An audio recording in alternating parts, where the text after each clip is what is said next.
کے سامنے رکھتے ہوئے بڑی اہم شخصیت کو اپنی طاقت پہ کبھی مغرور نہیں، اپنی طاقت پہ کبھی مغرور نہیں ہوتے۔ امن کے تو ہم طرفدار ہیں، مجبور نہیں ہوتے، میری مجبور نہیں ہے، لیکن امن کی طرفدار۔ تم نے تھوپا ہے ہمارے سر تو ظالم، وقت بل ہم کو کسی حال میں منظور اور منظور نہیں ہونا چاہیے۔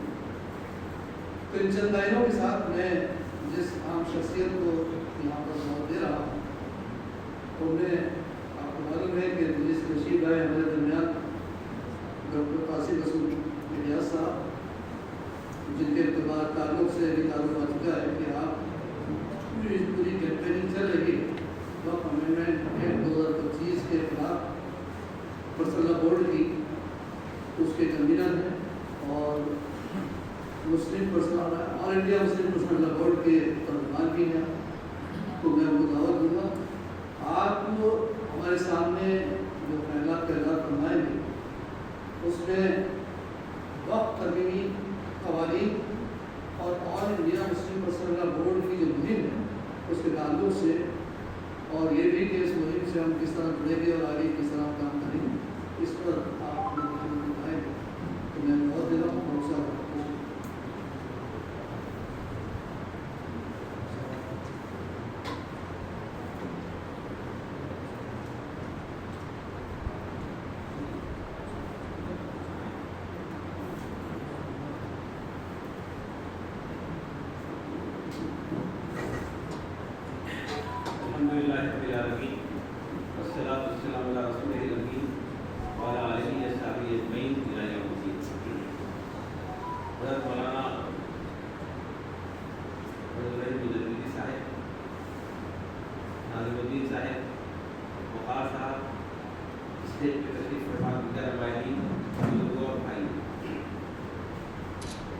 آپ جانتے ہیں کہ 2024 میں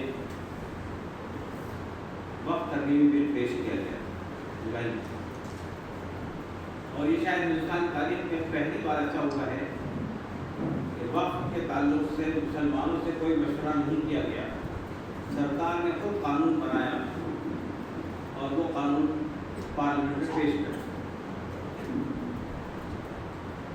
ظاہر ہے کہ اس قانون پر پارلیمنٹ میں خاصا ہنگامہ ہوا اور پھر وہ جے پی سی کے حوالے کر دیا۔ جے پی سی نے حوالے کرنے کا مقصد یہی تھا کہ جو لوگوں کے اعتراضات ہیں، جو اشکالات ہیں، اس پر جے پی سی تفصیل سے لوگوں سے مشورہ کرنے کے بعد اپنے ریکمنڈیشنز سرکار کے سامنے رکھی۔ جے پی سی نے 6 مہینے تک اس پر لوگوں سے بات چیت کی، دلی میں بھی اور دلی کے باہر بھی وہ کئی جگہ گئے، لیکن ملک کو اور ہم مسلمانوں کو اس میں مایوس کیا، بجائے اس کے کہ جو ہمارے اعتراضات تھے وہ اعتراضات ہم نے ان پرسن ملاقات کر کے پیش کیا تھا، اور ہم نے 5 کروڑ تعداد میں ای میل بھیج کر کے اپنے اعتراضات درج کرائے تھے، لیکن جے پی سی نے ان اعتراضات کے اوپر میں ہمارے جو اشکالات تھے اس پر بجائے اس کے کہ اس کو سامنے رکھ کر اس میں ترمیمات میں کچھ تبدیلی کی جاتی، انہوں نے اس کو اور سخت بنا اور ہارڈن کر کے وہ پارلیمنٹ میں پیش کیا۔ اور اس درمیان میں جو اپوزیشن کے لوگ تھے جے پی سی میں، انہوں نے جو 24-44 ترمیمات پہ اپنی سفارشات دی تھی اس کو نزدہ کر دیا۔ تو پھر جے پی سی بنانے کا مقصد کیا تھا؟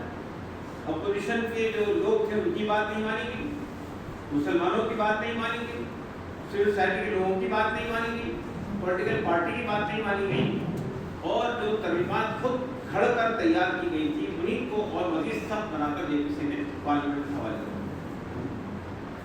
پارلیمنٹ میں ڈیبیٹ ہوا اور پارلیمنٹ کے ڈیبیٹ میں 4 مزید ترمیمات اس میں جوڑ دی گئی، یعنی وہ 48 ترمیمات منظور کی گئی۔ اور یہ مسلم مسئلہ بورڈ نے جب یہ ترمیمی بل آیا تھا اسی وقت یہ فیصلہ کیا تھا کہ ہمیں اس کے خلاف ایک کل ہند تحریک چلانی، تو آپ جانتے ہیں کہ وہ تحریک کی کئی شکلیں تھیں. ایک شکل تو یہ تھی کہ ہم نے ای میل بھیجے, دوسری شکل یہ تھی کہ ہم نے ریپرزنٹیشن دیا, تیسری شکل یہ تھی کہ پھر ہم نے جنتر منتر پر اور بہار میں اور وجے واڑہ کے اندر دھرنے کا پروگرام کیا. وجے واڑہ میں اور بہار میں دھرنے کا پروگرام کرنے کی وجہ یہ تھی کہ بی جے پی کے دو مین الائز جو تھے, چندر بابو نائیڈو اور نتیش کمار, یہ ان کی سرکاروں کو انتباہ دینا تھا کہ اگر آپ واقعی سیکولر ہیں تو آپ کو ان ترمیمات کی حمایت نہیں کرنی چاہیے. جنتر منتر میں جو دھرنا دیا گیا تھا اس میں کافی بڑی تعداد میں لوگ آئے تھے, اور اس کے ساتھ ساتھ parliament political parties 42 political parties کے تقریباً 40 ممبران پارلیمنٹ بھی اس میں تشریف لائے. اس کے علاوہ سکھ کی کمیونٹی کے لوگ تھے, عیسائی کمیونٹی کے لوگ تھے, دلت افراد تھے, آدیواسی لوگ تھے, یہ سب لوگ بھی اس کے اندر آئے تھے. تو یہ جو کچھ بھی کیا گیا یہ بل پارلیمنٹ میں منظور ہونے سے پہلے کی. لیکن جب بل پارلیمنٹ منظور ہو گیا تو پھر ہم نے محسوس کیا کہ اب یہ خطرہ صرف ایک خطرہ نہیں رہا بلکہ اب ایک بہت بڑا ہمارے لیے چیلنج بن کے سامنے آ گیا ہے کہ یہ جو ترمیمات لائی گئی ہیں, یہ ترمیمات کو اگر آپ دیکھیں گے اور اگر تفصیل سے مطالعہ کریں گے تو آپ کو معلوم ہوگا کہ اس ملک سے مساجد, قبرستان, عیدگاہ, ہمارے مدارس, ہماری خانقاہیں, ہمارے امام باڑے, یہ سب کو ہڑپ کرنے کی کا منصوبہ بنا لیا.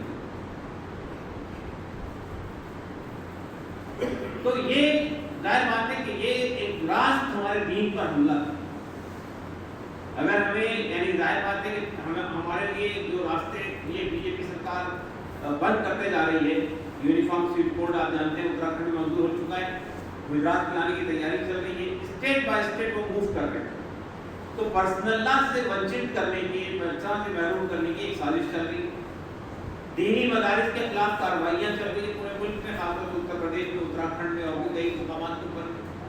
تو وہاں بھی یہ چل رہی ہے کارروائیاں.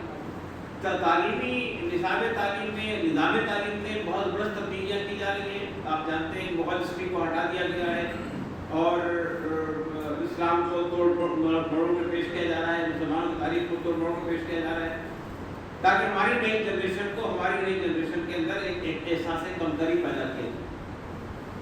پھر اس کے ساتھ ساتھ اب یہ کوشش کی جا رہی ہے کہ ہمارے بچوں کے لیے, ہماری نئی نسل کے لیے, ہمارے لوگوں کے لیے اب مسجدیں بھی باقی نہ رہیں. آپ جانتے ہیں مہاراشٹر میں ابھی کچھ دن پہلے یہ قانون منظور ہو چکا ہے کہ اذانیں جو ہے لاؤڈ اسپیکر پر نہیں کی جائیں. سلسلہ بند ہو گیا اذانیں دینے. تو یہ یقیناً چیزیں اسٹیپ بائی اسٹیپ جو ہے مسلمانوں کو صرف جانی نقصان نہیں پہنچایا جا رہا ہے کہ آپ کو جانی و مالی نقصان نہیں پہنچایا جا رہا ہے, کہ یہ تو ہو ہی رہا ہے. لنچنگ کے واقعات ہو رہے ہیں, فضلات ہو رہے ہیں, اور اس کے ساتھ ساتھ جو ہے وہ بلڈوزر کے ذریعے سے ڈیمولیشن ہو رہا ہے, کالونیاں توڑی جا رہی ہیں. تو یہ تو جانی اور مالی نقصان تو لمبے عرصے سے چلا آ رہا تھا, لیکن پہلی بار مسلمانوں کے دین پر اور مسلمانوں کے دین سے تعلق پر اٹیک کیا گیا. اور پھر اس کے ساتھ ساتھ ہم یہ دیکھ رہے ہیں کہ اس طرح کی فلمیں لائی جا رہی ہیں کہ جو مسلمانوں کے بارے میں ایک غلط امیج پیدا کرنے کی کوشش کی جا رہی ہے پورے ملک کے اندر, اور ہندو اور مسلمانوں کے درمیان منافرت پیدا کرنے کے لیے راستے ہموار کیے جا رہے ہیں. اسی بیچ میں یہ بل بھی منظور کیا گیا قانون کی شکل میں جو ہمارے سامنے ہے. یہ بل میں چند باتیں آپ سامنے میں رکھنا اس لیے چاہتا ہوں کہ مجھے ابھی بھی لگ رہا ہے کہ مسلمانوں کے درمیان بل کو لے کے خاصا کنفیوژن پایا جاتا ہے, کوئی کلیئرٹی نہیں.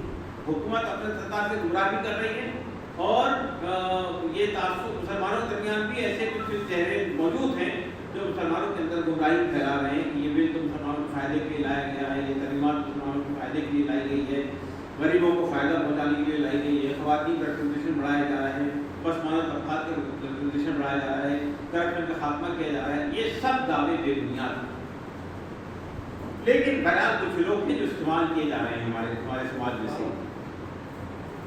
تو میں یہ کہنا چاہتا ہوں کہ ہمارے لوگوں کا یہ جاننا ضروری ہے جب آپ اس بل کے خلاف لڑائی لڑ رہے ہیں، اس قانون کے خلاف لڑائی لڑ رہے ہیں پورے ملک میں، تو ہمارا یہ جاننا ضروری ہے کہ ہم اس کی مخالفت کیوں کر رہے ہیں۔ کوئی اگر آپ سے سوال کرے کہ بھائی سرکار تو بہت فائدے گنا رہی ہے بل یہ قانون کے، اور یہ کہہ رہی ہے کہ مسلمانوں کے فائدے کے لیے لایا گیا اور آپ اس کی مخالفت کر رہے ہیں، تو جو لوگ اس کی مخالفت کر رہے ہیں ان کو یہ معلوم ہونا چاہیے کہ ہماری مخالفت کی وجہ کیا ہے۔ میں صرف چند باتیں رکھوں گا، تفصیل سے اظہار خیال کا موقع نہیں ہے۔ پہلی بات تو یہ ہے کہ یہ بل میں ایسے یعنی یہ قانون میں ایسی ترمیمات کی گئی ہیں جو بھید بھاؤ پر، امتیاز و تفریق پر مبنی ہے۔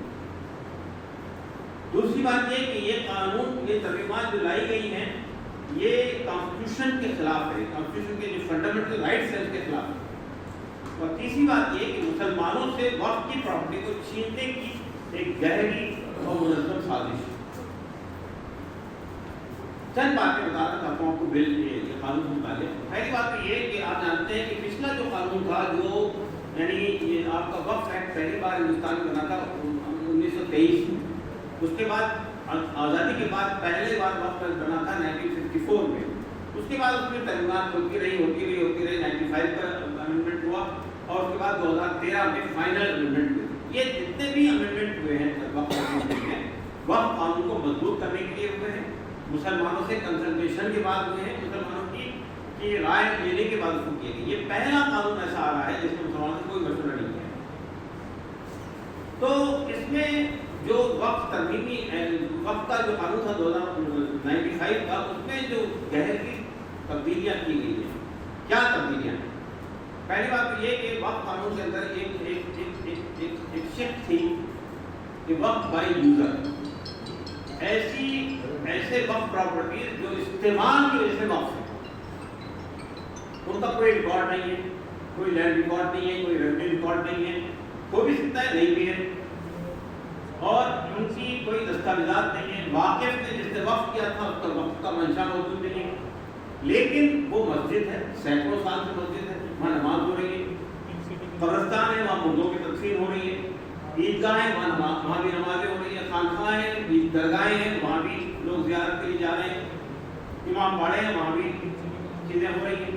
تو یہ مان لیا گیا کہ جو استعمال کی وجہ سے وقف ہے وہ وقف ہے، اور سپریم کورٹ کا یہ فیصلہ ہے ون سے وقف آلویز وقف، ایک بار جو وقف ہو گیا۔ اور ہم بھی یہ سمجھتے ہیں کہ اسلام میں وقف کا جو تصور ہے وہ یہ کہ انسان اپنی ذاتی پراپرٹی کو وقف کرتا ہے، اور وہ پراپرٹی تا قیامت وقف ہوتی ہے، قیامت تک کے لیے وقف ہو جاتی ہے، اس کو نہ بیچا جا سکتا ہے، نہ ہبا کیا جا سکتا ہے، نہ اس کو منتقل کیا جاتا ہے۔ بابری مسجد کی رائے میں ہمارا یہی موقف تھا۔ یہ جو بار بار ہمارے ہندو سماج کے لوگ ہم سے یہ کہتے تھے کہ آپ بابری مسجد دے دیجیے، ہم کو گفٹ کر دیجیے، ہمارے لیے رام جنم بھومی ہے، آپ کے لیے ایک مسجد ہے، ہم نے ان سے یہی بات رکھی تھی کہ یہ وقف پراپرٹی جو ہے وہ ہماری ذاتی ملکیت نہیں ہے۔ پوری مسلم کمیونٹی بھی یہ فیصلہ کر لے کہ ہم یہ عیدگاہ یا یہ مسجد دے سکتے ہیں تو اس کی مجاز نہیں ہے۔ یہ جو اللہ کے راہ وقف ہوتا ہے یہ تا قیامت وقف ہوتا ہے، عرش تا فرش مسجد ہے۔ یہ بات ہمارا ہم نے اس وقت وقف گئی۔ تو میں یہ کہنا چاہتا ہوں آپ سے کہ یہ مان لیا گیا کہ یہ جو مسجدیں ہیں 400 سال پہلے بنی، 500 سال پہلے بنی، 600 سال 700 سال پہلے بنی، ہندوستان جب مسلمان آئے اس وقت سے مسجدیں بننا شروع ہوئی۔ اس وقت تو یہ لینڈ ریکارڈ اور ریونیو ریکارڈ ہوا نہیں کرتے، یہ حضرت عثمان سے ہوا یہ سلسلہ۔ تو استعمال کی وجہ سے جو چیزیں وقف تھی ان کو کہا گیا وقف بائی یوزر۔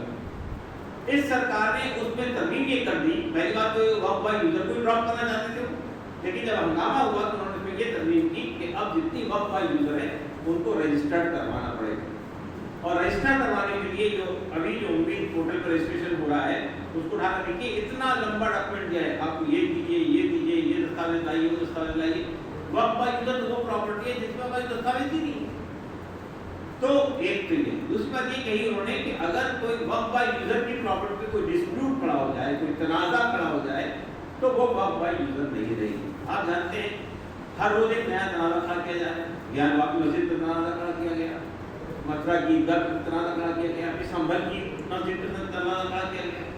تو ملک کے مختلف علاقوں کے اندر اس طرح کے تنازع کھڑے کیے جا رہے ہیں، حالانکہ ہمارے ملک میں ورشپ پلیسز ایکٹ کے نام سے قانون موجود ہے، عبادت گاہوں سے متعلق جو 91 میں منظور ہوا تھا، اور اس میں یہ بات کہی گئی تھی کہ یہ 15 اگست 1947 کو جس عبادت گاہ کی، چاہے وہ مسجد ہو، مندر ہو، چرچ ہو، گردوارا ہو، جس عبادت گاہ کی جو پوزیشن تھی وہ حال ہی باقی رہی، لیکن اس قانون کے باوجود بھی یہ تنازعات پیدا ہو رہے ہیں۔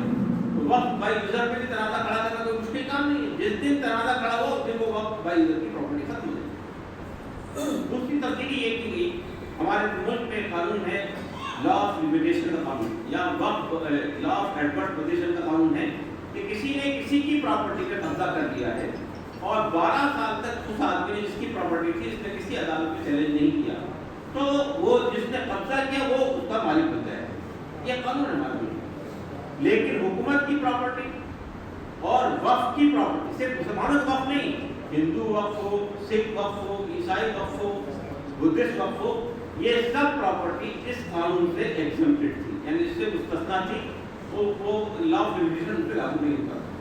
لیکن پہلی بار یہ کیا گیا کہ مسلمانوں کے وقف سے لا آف لمیٹیشن کا ایکسیپشن ہٹا دیا گیا۔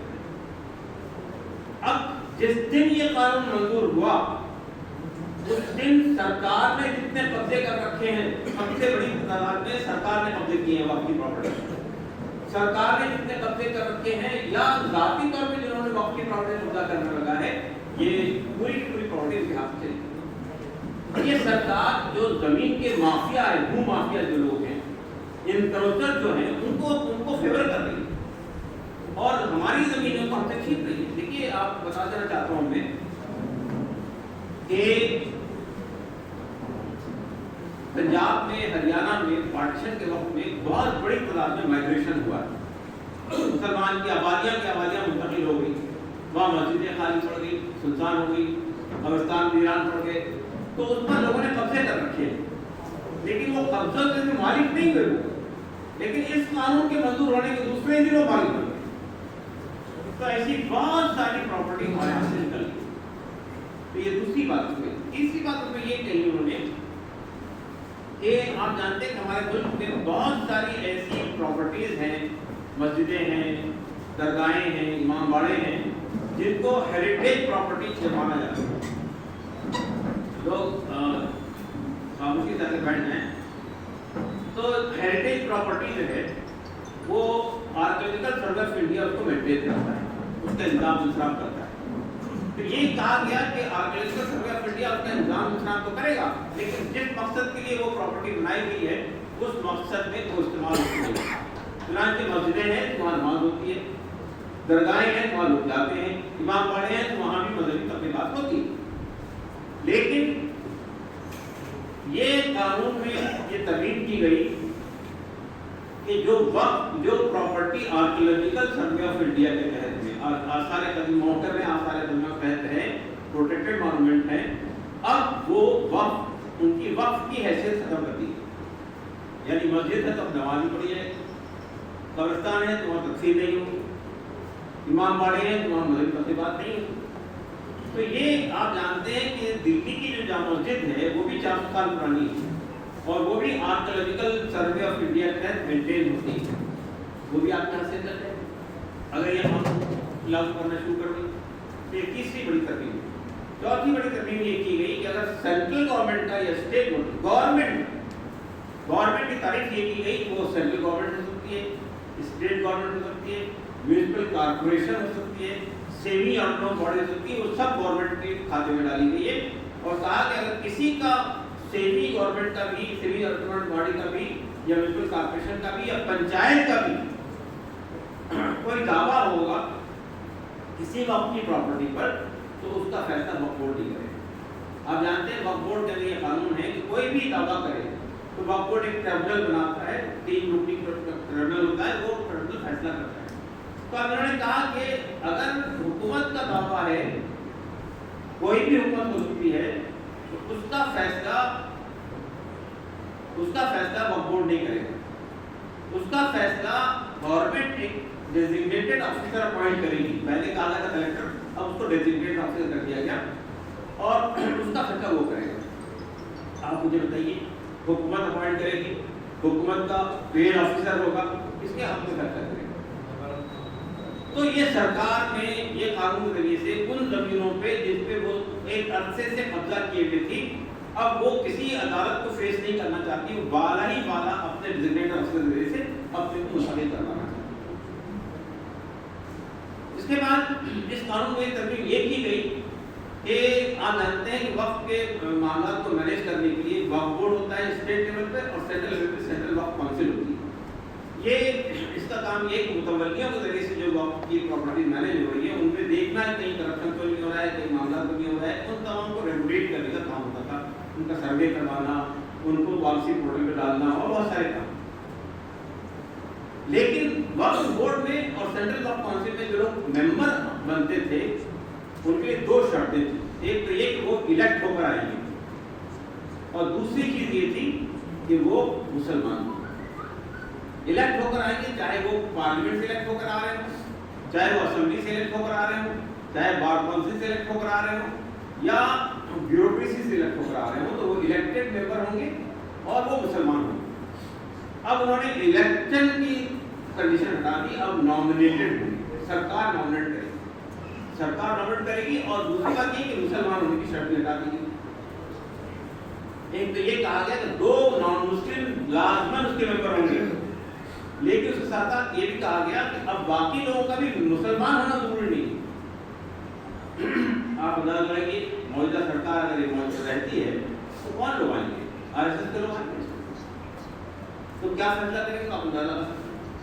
تو یہ بھی تبدیلی کی گئی، اور اس کے اندر ایک تبدیلی یہ بھی کر دی گئی ہے کہ آئندہ بھی لوگ وقف نہ کر سکیں پراپرٹیز کو، تو انہوں نے ایک ایسی مذہبہ خیز ایسی ترمیم کی ہے، تو وہ یہ کہتے ہیں کہ اگر کسی کو وقف کرنا ہے، کوئی بھی وقف کرنا چاہے گا، وہ 5 سال تک پریکٹسنگ مسلم ہونا چاہیے۔ پریکٹسنگ مسلم کی تعریف کیا ہے؟ یہ سب عجیب و غریب مسئلہ ہے۔ سرٹیفکیٹ کون دے گا پریکٹسنگ مسلم کا؟ مودی صاحب دیں گے کیا؟ ہاں بھائی یہ مسلمان ہے، 5 سال تک ہے مسلمان ہونے کی سرٹیفکیٹ کی، تو اب 5 سال تک پریکٹسنگ مسلم ہونا ضروری ہے اس کے لیے جو وقف کرنا چاہتا ہے، تو یعنی آئندہ کے راستہ بھی بند کر دیا گیا۔ پھر ایک اور ترمیم یہ کی گئی ہے کہ جو ٹرائبل ایریا ہے، آدیواسی علاقے ہیں، قبائلی علاقے ہیں، وہاں پر کوئی مسلمان رہتا ہے تو اب وہ اپنی پراپرٹی کو وقف نہیں کر سکتے۔ آپ کو ایک بات بتا دوں، میں آدیواسی علاقے پورے ملک میں پھیلے ہوئے ہیں، لیکن ایک پوری اسٹیٹ لکشدیپ جو ہے وہ آدیواسی اسٹیٹ ہے، وہ قبائلی اسٹیٹ ہے، اور وہاں پہ 98% مسلمان رہتے ہیں۔ تب وہاں پہ لوگ اپنی زمین کو وقف کر سکیں، مسجد کے لیے، قبرستان کے لیے، درگاہ کے لیے وقف نہیں کر سکیں گے، تو یہ راستے بند کیے جا رہے ہیں کہ آئندہ بھی لوگ وقف نہ کر سکیں۔ تو اس کے اندر اور بھی کئی ترجمات ہیں، لیکن اس میں ایک ترجیح یہ بھی ہے، اچھا ہاں ایک اور چیز ہے کہ ہمارے ہاں ایک اور وقت کا قانون ہے، وقت علی الاولاد، یعنی بہت سارے لوگ ہمارے یہاں آپ جانتے ہیں کہ یا تو وراثت کے ذریعے تقسیم ہوتی ہے، وراثت تقسیم ہوتی ہے لوگوں اپنے وارثین کے اندر۔ دوسرا طریقہ یہ ہے کہ لوگ جو ہے اپنی زمین کو وقف علی الاولاد کر دیتے ہیں۔ وقف علی الاولاد کا مطلب یہ ہوتا ہے کہ وہ زمین بیچی نہیں جا سکتی، ہبہ نہیں کی جا سکتی، منتقل نہیں جا سکتی، وہ اب ہمیشہ اس خاندان کے اندر استعمال ہوتی رہے گی۔ اب انہوں نے وقف علی الاولاد میں ایک شرط یہ لگا دی ہے کہ کوئی آدمی وقف علی الاولاد کرتے وقت میں لا آف انہیریٹنس یعنی وراثت کے قانون کو متاثر نہیں کرے گا۔ یہ عجیب بڑی بات ہے، وراثت کا قانون کب لاگو ہوتا ہے؟ باپ کے یا کسی آدمی کے مرنے کے بعد لاگو ہوتا ہے۔ اپنی زندگی میں کوئی آدمی اپنی پوری زمین کو ہبہ کر دے کسی کے نام سے یا کسی وقف کر دے اپنی اولاد کے لیے، تو اس کو کیسے جو شرط اسلام نہیں لگاتا، جو شرط ملک کا قانون نہیں لگاتا، اس کو آپ ایک ایڈیشنل شرط لگا رہے ہیں۔ تو میرا کہنا یہ ہے کہ یہ تمام ترمیمات اگر آپ مطالعہ کریں گے، یہ تمام ترمیمات نہ صرف یہ کہ مسلمانوں کے خلاف ہے، وقف کے خلاف ہے، بلکہ ہندوستان کے قانون کے خلاف ہے، ہندوستان کے دستور کے خلاف ہے۔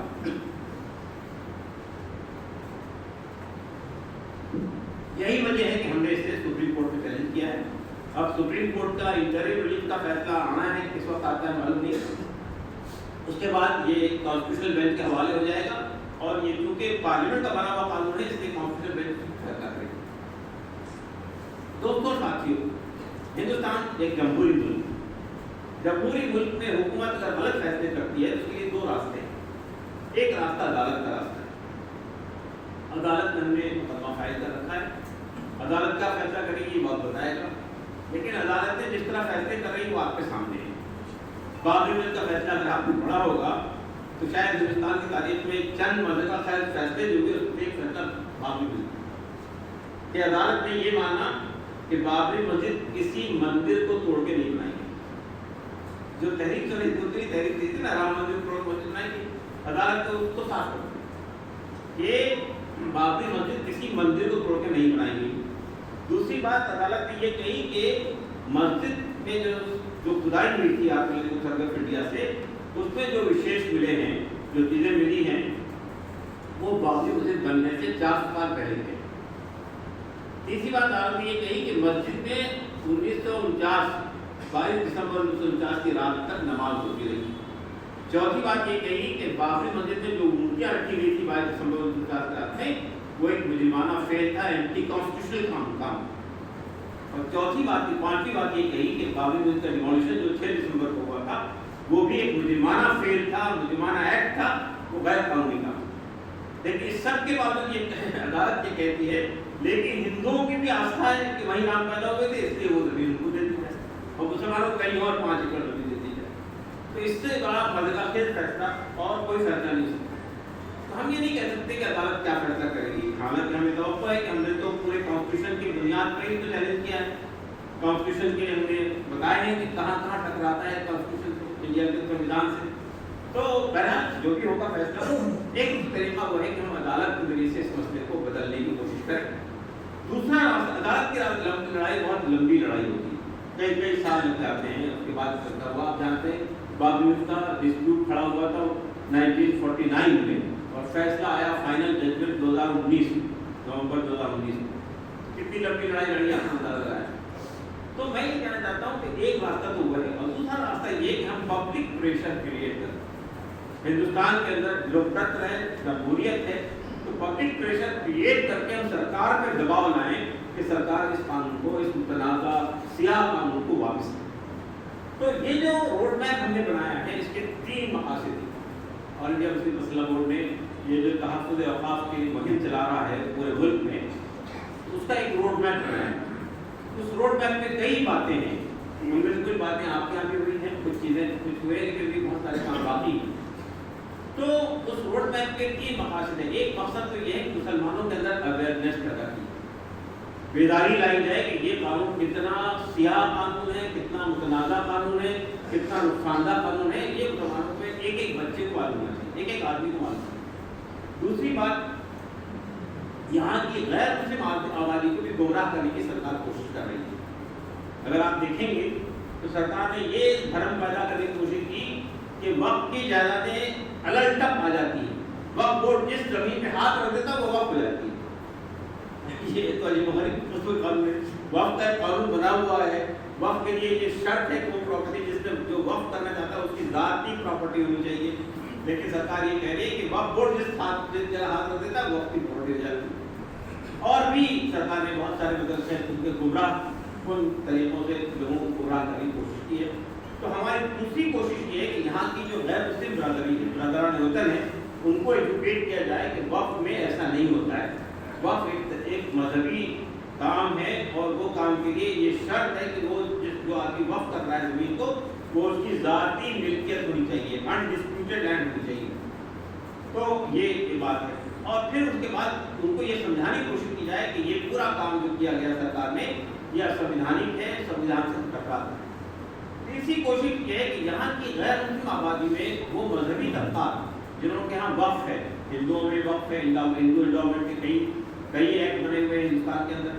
سکھ انڈاؤمنٹ ہے، یعنی گرودوارا پربندھک کمیٹی ہے، اس کے تحت کئی گرودوارے چلتے ہیں. اسی طرح سے عیسائیوں کے اندر بھی ہے. تو جتنے انڈاؤمنٹ ہیں ان کو یہ بتانا ہے انٹرفیتھ پروگراموں کے ذریعے سے کہ پہلا حملہ تو ہم پر ہوا ہے، لیکن کیونکہ جس راستے سے حملہ ہوا ہے کانسٹیٹیوشن کے راستے سے، کانسٹیٹیوشن کا کھلواڑ کر کے، تو وہ آپ کے ساتھ بھی ہو سکتا ہے. اگلا نمبر آپ کا لگ سکتا ہے، سکھوں کا لگ سکتا ہے، عیسائیوں کا لگ سکتا ہے، آدیواسیوں کا لگ سکتا ہے اور آپ کے بدھسٹوں کا لگ سکتا ہے.